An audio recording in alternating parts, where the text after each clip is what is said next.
ಒಂದು ಅಕ್ಷರ ಮಾತನಾಡದಂತ ಯೇಸು ಅವರಿಗೆ ನೀನು ಬೈಬೇಡ. ನೋಡಿದ್ರಾ, ಇಬ್ರು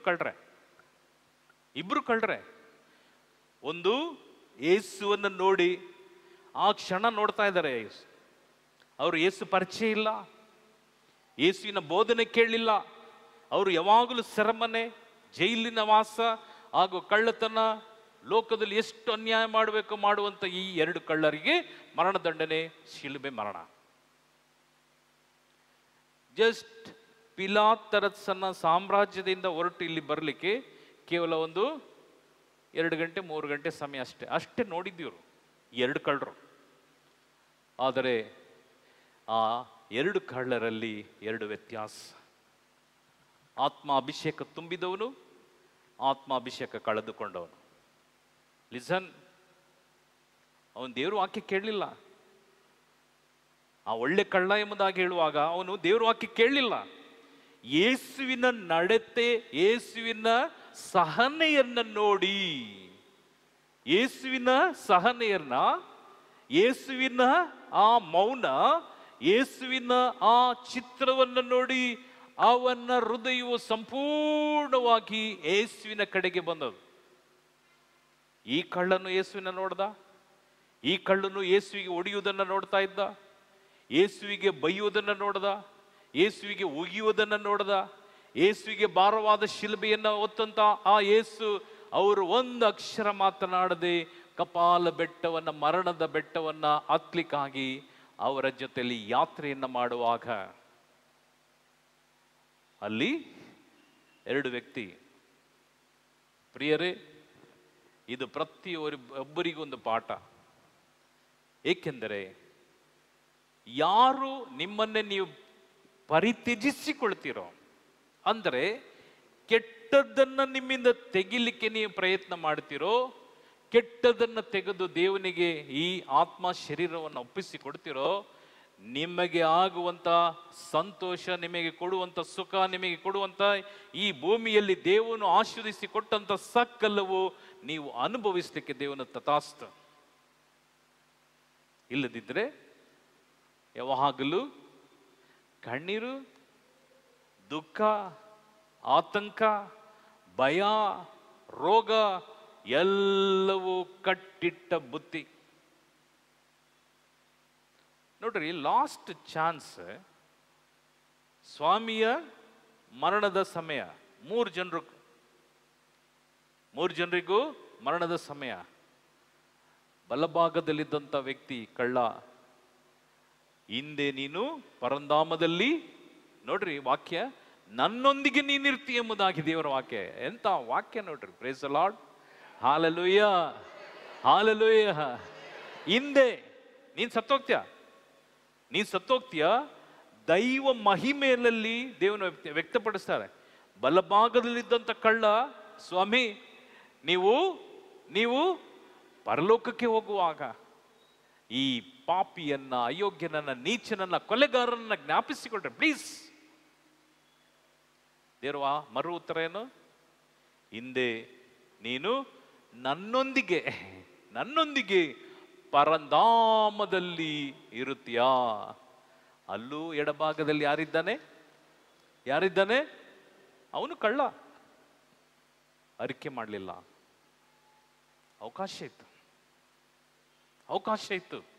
ಆದರೆ ಆ ಎಡಭಾಗದಲ್ಲಿದ್ದಂಥ ಕಳ್ಳ, ಆ ಗರ್ವವು, ಅಹಂಕಾರ, ನಾನತ್ವ ಎಲ್ಲವೂ ತುಂಬಿಕೊಂಡಂತ ಈ ಸಿಪಾಯಿ ಮತ್ತು ಈ ಸಿಪಾಯಿಗಳ ಜೊತೆಯಲ್ಲಿರ್ತಕ್ಕಂಥ ದುಷ್ಟ ಜನರ ಸಂಘ ಸಹವಾಸ, ನನಗೆಲ್ಲಿ ಇವರು ಬಿಡುಗಡೆ ಮಾಡ್ತಾರೋ, ನನಗೆ ಇವ್ರ ಪರವಾಗಿ ನಿಂತರೆ ನನಗೆ ಶಿಲುಬೆಯಿಂದ ಇಳಿಸ್ತಾರೋ ಎಂಬ ಆ ಒಂದು ಆಲೋಚನೆಯಿಂದ ಅವನು ಯೇಸುವನ್ನ ನೋಡಿ, ನೀನು ದೇವನ ಕುಮಾರನಾಗಿದ್ದರೆ ನೀನು ಇಳಿದು ಬಾ, ಫಸ್ಟ್ ನಿನ್ನನ್ನೇ ನೀನು ರಕ್ಷಿಸಿಕೋ, ಅದಾದ್ಮೇಲೆ ನನ್ನ ರಕ್ಷಿಸು.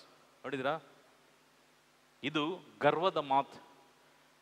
ಅದಕ್ಕೆ ದೇವನ ವಾಕ್ಯ ಹೇಳ್ತದೆ, ನಿನ್ನ ಕಣ್ಣು ಇಡೀ ದೇಹಕ್ಕೆ ದೀಪ. ನಿನ್ನ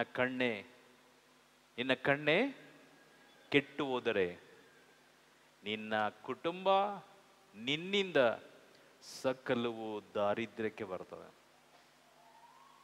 ಸಕಲವು ದಾರಿದ್ರ್ಯ. ಅದಕ್ಕಾಗಿ ಯೇಸು ಕ್ರಿಸ್ತನ ವಾಕ್ಯ ಇಲ್ಲಿ ಅನ್ನಳು ತನ್ನ ಗಂಡ ಹೇಳಿದಂಥ ಮಾತನ್ನು ಕೇಳಿ ಮೊಕಾಲ ತೊಳೆದು ಸ್ನಾನ ಮಾಡಿ ಇಮ್ಮಿಡಿಯೇಟ್ ಆಗಿ ಅವಳು ತೀರ್ಮಾನ ಮಾಡಿದ್ಲು, ಊಟ ಮಾಡಿ ತೀರ್ಮಾನ ಮಾಡಿದ್ಲು, ನಾನು ಚರ್ಚಿಗೆ ಹೋಗ್ತಾನೆ. ಓದಿ ಬ್ರದರ್ ವಾಕ್ಯ. 1 ಸಾಮುವೇಲ್ 1ನೇ ಅಧ್ಯಾಯ ಎಲ್ಲಿ ನಿಲ್ಸಿದ್ರಿ ಅಲ್ಲಿಂದ ಓದ್ರಿ. ಒಮ್ಮೆ ಅನ್ನಳು ಊಟ ಮಾಡಲೊಲ್ಲದೆ ಅಳುತ್ತಾ ಇದ್ದಳು. ಆಗ ಆಕೆಯ ಗಂಡ ಎಲ್ಕಾನನು ಆಕೆಗೆ, ಅನ್ನ, ಏಕೆ ಅಳುತ್ತಿರುವೆ? ಊಟ ಮಾಡದಿರುವುದಕ್ಕೆ ಕಾರಣ ಏನು? ವ್ಯಸನ ಪಡುವುದು ಏಕೆ? 10 ಮಕ್ಕಳಿಗಿಂತಲೂ ನಾನು ನಿನಗೆ ಹೆಚ್ಚಲ್ಲವೇ ಎಂದನು. ಶಿಲೋವಿನಲ್ಲಿ ಅವರು ಅನ್ನಪಾನಗಳನ್ನು ತೆಗೆದುಕೊಂಡ ಮೇಲೆ ಅನ್ನಳು ಎದ್ದು ಸರ್ವೇಶ್ವರನ ಮಂದಿರಕ್ಕೆ ಬಂದಳು. ಅನ್ನಪಾನೀಯವನ್ನು ತೆಗೆದು ಅದಾದ್ಮೇಲೆ ನೆಟ್ಟಿಗೆ ಅವಳು ರೆಡಿಯಾಗಿ ಅವಳು ಎಲ್ಲಿಗೆ ಬರ್ತಾ ಇದ್ದಾಳೆ? ಇಲ್ಲಿ 3 ಸೀನ್ಗಳು. ಒಂದು ಗಂಡ, ಇನ್ನೊಂದು ಅನ್ನಳು, ಇನ್ನೊಬ್ಳು ಯಾರು? ಪೆನೀನಾ.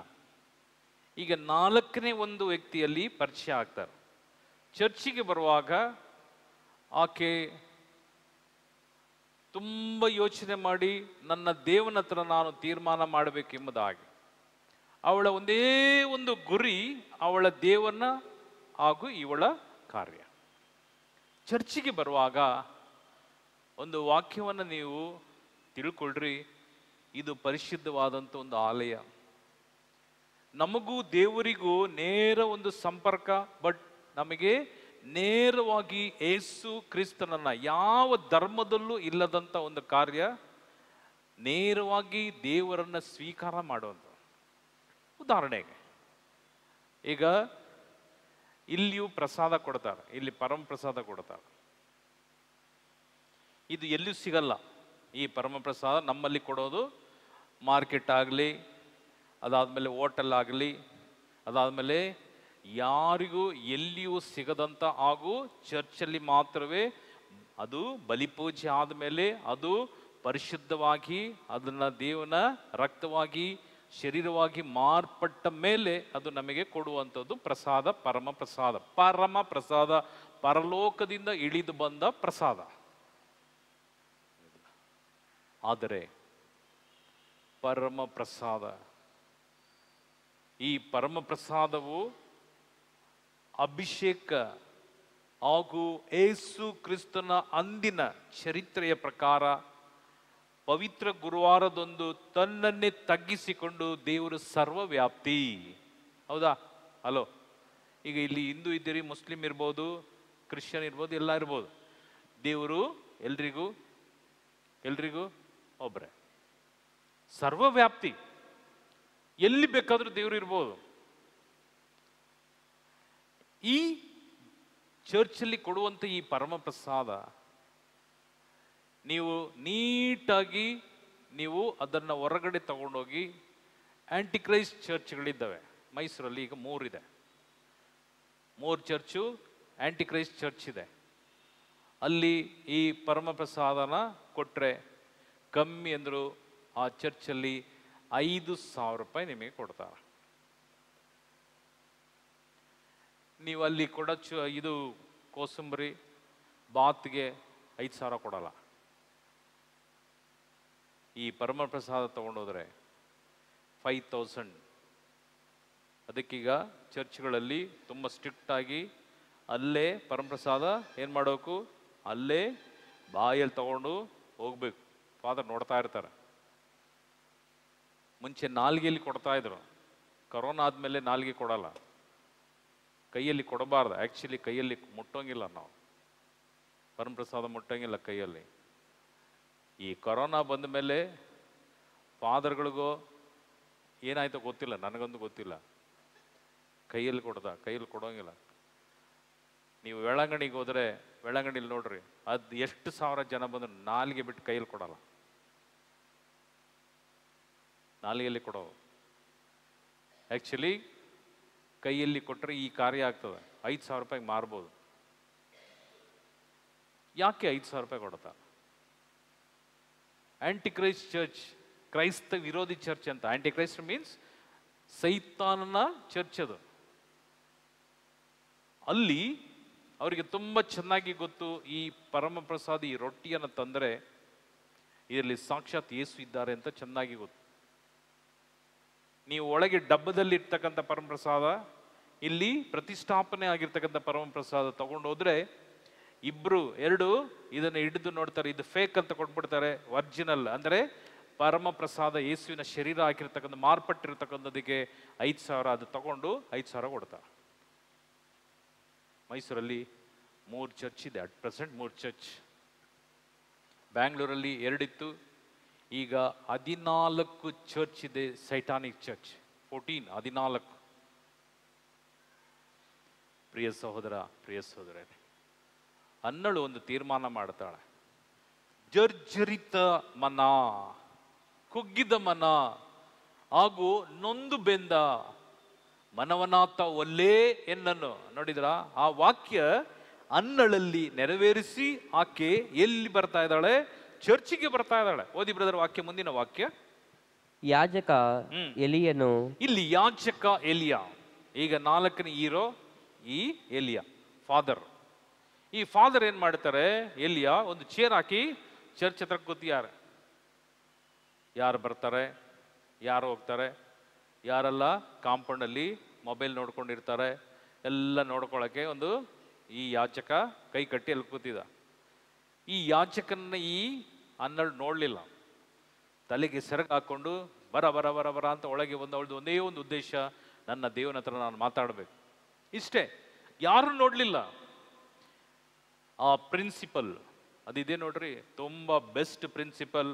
ನೀನು ಮನೆ ಬಿಡುವಾಗ ನಿನ್ನ ಕಾನ್ಸೆಪ್ಟ್, ನಾನು ದೇವನನ್ನ ದರ್ಶಿಸ್ಬೇಕು, ನಾನು ದೇವನ ಆಶೀರ್ವಾದ ಪಡಿಬೇಕು. ಚರ್ಚಲ್ಲಿ ದೇವನನ್ನ ನಾನು ಆರಾಧಿಸುವಾಗ ನನ್ನ ಆರಾಧನೆಗೆ ಅಲ್ಲಿ ದೇವನ ಹತ್ರ ನಾನು ಕೇಳುವುದನ್ನ ನಾನು ಪಡೆದೆ ನನ್ನ ಕಾಲು ಹೊರಗೆ. ಅದೇ ಚರ್ಚ್. ಲಿಸನ್, ಇದು ಮಾತ್ರ ತಿಳ್ಕೊಳ್ರಿ. ಉದಾಹರಣೆ ಇದು ನಡೆದಂತ ಕಾರ್ಯವನ್ನು ನಾನು ನಿಮ್ಗೆ ತಿಳಿಸ್ತಾ ಇದ್ದೇನೆ. ಬೈಬಲ್ ಸುಳ್ಳ ಸತ್ಯನ? ಹಾಗಾದ್ರೆ ಇದು ನಡೆದದ್ದು ಏನು? ಸತ್ಯ. ಅನ್ನಳು, ಓದಿ ವಾಕ್ಯ. ಅನ್ನಳು ಬಹು ದುಃಖದಿಂದ ಕಣ್ಣೀರಿಡುತ್ತಾ ಸರ್ವೇಶ್ವರನಲ್ಲಿ ಹೀಗೆಂದು ಪ್ರಾರ್ಥಿಸಿದಳು. ಸರ್ವಶಕ್ತನಾದಂತ ಸರ್ವೇಶ್ವರ ಸ್ವಾಮಿ, ನಿಮ್ಮ ದಾಸಿ ನೋಡ್ರಿ, ಅವಳ ಪ್ರಾರ್ಥನೆ ಶೈಲಿ ನೋಡ್ರಿ. ನಿಮ್ಮ ದಾಸಿಯಾದ ನನ್ನ ದುಃಖವನ್ನು ನೀಗಿಸಿರಿ. ಆಮೇಲೆ ನನ್ನನ್ನು ಪರಾಂಬರಿಸು, ನನ್ನ ಟೆಸ್ಟ್ ಮಾಡ್ರು. ನಮ್ಗೆ ಯಾರಾದ್ರೂ ಈ ತರ ಧೈರ್ಯ ಇದೆಯಾ? ಹಲೋ, ನನ್ನ ಟೆಸ್ಟ್ ಮಾಡ್ರಿ ಸ್ವಾಮಿ, ನನ್ನನ್ನು ಪರೀಕ್ಷಿಸು. ಹಾಡು ಹೇಳ್ತಾರೆ ಕೊಯ್ಯರ್ ಅವರು, ನನ್ನನ್ನು ಪರೀಕ್ಷಿಸಿ. ಹೌದಾ? ಹಲೋ, ಹಾಡು ಹೇಳ್ತಾರೆ ಅವಲ್ಲ. ಅವ್ರನ್ನ ಪರೀಕ್ಷೆ ಮಾಡಿದ್ರು ಒಬ್ರು ಅಲ್ಲಿ ಇರಂಗಿಲ್ಲ, ಕೊಯ್ಯರವರೇ ಇರಂಗಿಲ್ಲ. ಹಾಡಲ್ಲಿ 90% ಚರ್ಚಲ್ಲಿ ಯಾರು ಇರಂಗಿಲ್ಲ. ನನ್ನನ್ನು ಪರೀಕ್ಷಿಸಿ ಅಂತೇಳಿ ಏನಾದರೂ ಆಡಿ ದೇವ್ರು ಏನಾದರೂ ಬಂದು ಪರೀಕ್ಷೆ ಮಾಡಿದ್ರೆ ದೇವ್ರ ಮುಂದೆ ನಾವು ನಿಲ್ತೀವ? ಹಲೋ, ನಿಲ್ಲಿಕ್ಕೆ ಸಾಧ್ಯ ಇಲ್ಲ. ಇಲ್ಲಿ ಅನ್ನಳು ಹೇಳ್ತಾಳೆ, ಟೆಸ್ಟ್ ಮಾಡು, ನನ್ನನ್ನು ಪರಾಂಬರಿಸು, ನನ್ನನ್ನು ಟೆಸ್ಟ್ ಮಾಡು. ಆಮೇಲೆ ಮುಂದಿನ ವಾಕ್ಯ, ನನ್ನನ್ನು ಪರಾಂಬರಿಸಿರಿ, ನನ್ನನ್ನು ತಿರಸ್ಕರಿಸಬೇಡ ಪ್ಲೀಸ್, ನನ್ನನ್ನು ತಿರಸ್ಕರಿಸಬೇಡ. ಆಮೇಲೆ ಕನಿಕರಪಟ್ಟು ನನ್ನ ಮೇಲೆ ಕನಿಕರಪಟ್ಟು ನನಗೊಬ್ಬ ಮಗನನ್ನು ಅನುಗ್ರಹಿಸಿ. ಅವಳ ಪ್ರಾರ್ಥನೆ ಕ್ಲೋಸ್. ನೋಡ್ರಿ, ಯಾರು ನೋಡ್ಲಿಲ್ಲ. ಅವಳ ಪ್ರಾರ್ಥನೆ ಮಣಮಣ ಮಣಮಣ ಮಣ, ಕೈ ಮುಗಿದು ಕಣ್ಣು ಮುಗಿದು ಹಿಂಗೆ ಬೇಡ್ತಾ ಇದ್ದಾಳೆ. ಇದನ್ನ ಒಂದು ಫಾದರ್ ನೋಡ್ತಾನೆ ಇದೆ. ಎಲಿಯ ಕೈ ಕಟ್ಕೊಂಡು ನೋಡ್ತಾನೆ ಇದೆ. ಇವಳು ಏನು ಎಣ್ಣೆ ಗಿಣ್ಣೆ ಹೊಡೆದ್ಬಿಟ್ಟು ಬಂದ್ಬಿಟ್ಲ, ಇವಳು ಕುಡಿದ್ಬಿಟ್ಟು ಬಂದವಳ ಇವಳು. ಏಯ್ ಮೌ, ಹತ್ರ ಹೋಗಿ ಮೌ ಕಣ್ ಬಿಡ್ತಾಳೆ. ಸ್ವಾಮಿ ಏನು ನಿನ್ನೆದು ಅಮಲು ಇನ್ನು ಇಳಿದಿಲ್ವಾ? ಓದಿ ಬ್ರದರ್ ವಾಕ್ಯ. ಅವನನ್ನು ಹನ್ನಳು ಬಹಳ ಹೊತ್ತಿನವರೆಗೆ ಸರ್ವೇಶ್ವರನ ಮುಂದೆ ಪ್ರಾರ್ಥನೆ ಸಲ್ಲಿಸುತ್ತಾ ಇದ್ದಳು. ಪ್ರಾರ್ಥನೆಯನ್ನ ಸಲ್ಲಿಸುತ್ತಾಳೇ ಇದ್ದಳು. ಆಮೇಲೆ ಏಲಿ ಆಕೆಯ ಬಾಯನ್ನು ಗಮನಿಸಿದನು. ಏಲಿಯನು ಅವಳ ಬಾಯನ್ನೇ ಗಮನಿಸಿದ. ಆಕೆ ಹೃದಯಾಂತರಾಳದಿಂದ ಪ್ರಾರ್ಥಿಸುತ್ತಾ ಇದ್ದಳು. ಹಿಂಗೆ ಹೃದಯದ ಅಂತರಾಳ, ನಿಮ್ಮ ಪ್ರಾರ್ಥನೆ ಹೃದಯ ಅಂತರಾಳದಿಂದ ನಿಮ್ಮ ಪ್ರಾರ್ಥನೆ, ಆಗ ಮಾತ್ರ ದೇವನ ಒಲಿವು. Otherwise no. ನೀವು ಕಲ್ಮಶಿಗಳನ್ನು ಇಟ್ಟು, ನೀವು ಲೋಕದ ಆಸೆ ಆಮೇಶಗಳನ್ನು ಇಟ್ಟು, ನೀವು ಎಂಥ ಪ್ರಾರ್ಥನೆ ಒಂಟಿ ಕಾಲಲ್ಲಿ ನಿಂತು ತಪಸ್ ಮಾಡಿದ್ರು ಇಲ್ಲ,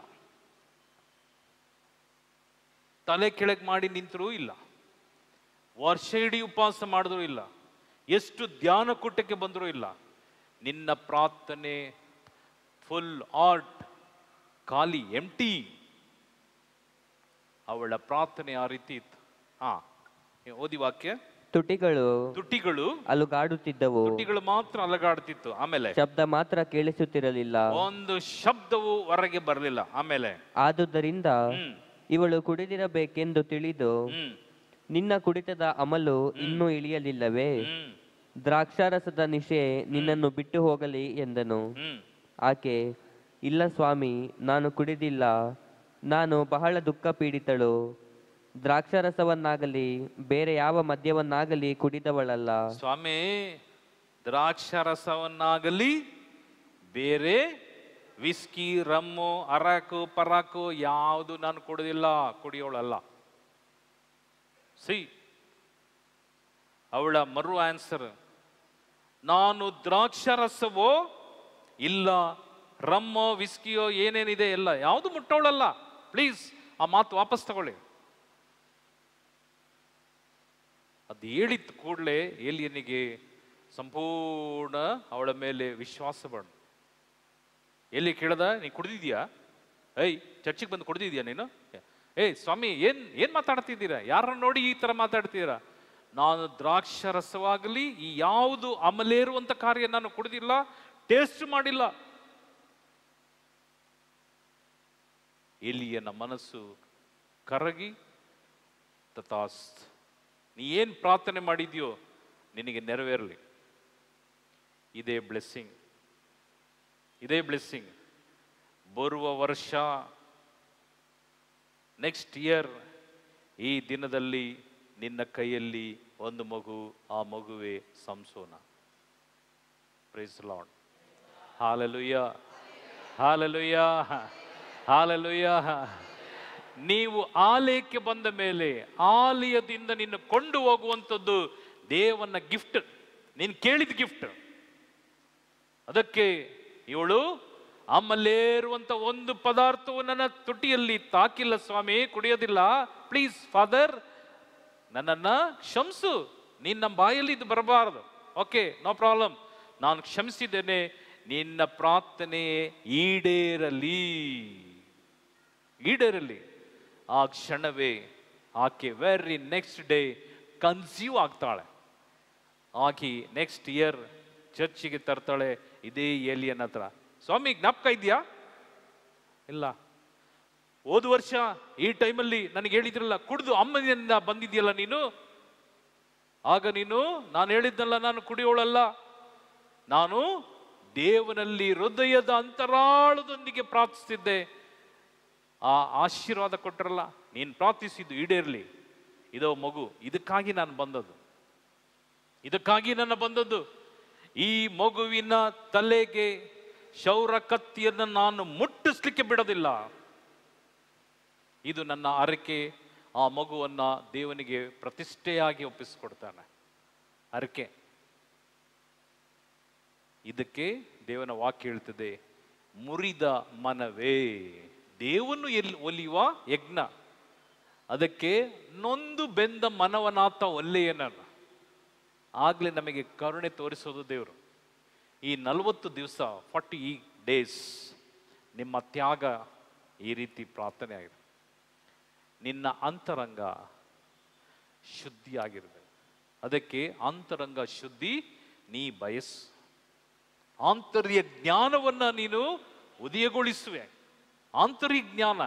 ಯಾವಾಗ ನಿಮಗೆ ಈ ಲೋಕದ ಆಸೆ, ಪರರ ಆಸೆ, ಈ ಪರದೂಷಣೆ ಇದೆಲ್ಲ ಬರ್ತದೋ, ಈ ಎಲ್ಲಾ ಗಿಫ್ಟ್ ನಿಮ್ಮಿಂದ ನಷ್ಟಪಟ್ಟು ಹೋಗ್ತದೆ. ಲಿಸನ್, ಅನ್ಯಾಯವಾಗಿ ಅಳಿದು ಹೋಗುವಂತ ಲೋಕಕ್ಕಾಗಿ ಆಸೆ ಪಡ್ಬೇಡ್ರಿ. ದಯವಿಟ್ಟು ಆಸೆ ಪಡ್ಬೇಡ್ರಿ. ಅದು ಅಳಿದು ಹೋಗುವಂಥದ್ದು. ನೀವು ಮನೆ ಕಟ್ತೀರಾ, ದೊಡ್ಡ ಮನೆ ತಗೊಂಡೋಗ್ತೀರಾ ಸತ್ತಾಗ? ಚಿನ್ನ ತಲೆಯಿಂದ ಕಾಲ್ ತನಕ, ಅಂಬಾನಿ ಮಗಳು ಹಾಕೊಂಡಿದ್ಲಲ್ಲ, ತಲೆಯಿಂದ ಕಾಲ್ ತನಕ ಫುಲ್ ಚಿನ್ನ, ಡೈಮಂಡ್ ಗಿಮೆಂಡ್, ಸತ್ ಮೇಲೆ ಹಲೋ ಒಂದು ಬಿಡಲ್ಲ, ಅವಳ ಶರೀರದಲ್ಲಿ ಒಂದು ಬಿಡಲ್ಲ, ಎಲ್ಲ ಬಾಚ್ಕೊಳ್ತಾರೆ. ಹೌದಾ? ಹಾಕಿದ ಬಟ್ಟೆ ಸಹ ಇರೋದಿಲ್ಲ. ಇದಕ್ಕಾಗಿ ಹಂಬಲಿಸೋದು. ಇದಕ್ಕೆ ಬಿಟ್ಟು ಹೋಗೋದಕ್ಕೆ, ನಿಮ್ಮ ಆತ್ಮ ನರಕಕ್ಕೆ, ಬೆಂಕಿಗೆ ಹೋಗ್ಲಿಕ್ಕೆ ಬಿಡಬೇಡ್ರಿ. ಒಂದು ತೀರ್ಮಾನಕ್ಕೆ ಬನ್ರಿ. ಒಂದು ತೀರ್ಮಾನ, ಈ ಹೊಲ್ಸು, ಈ ಕೆಟ್ಟ ಆಲೋಚನೆಯಿಂದ ಬಿಡುಗಡೆ ಆಗ.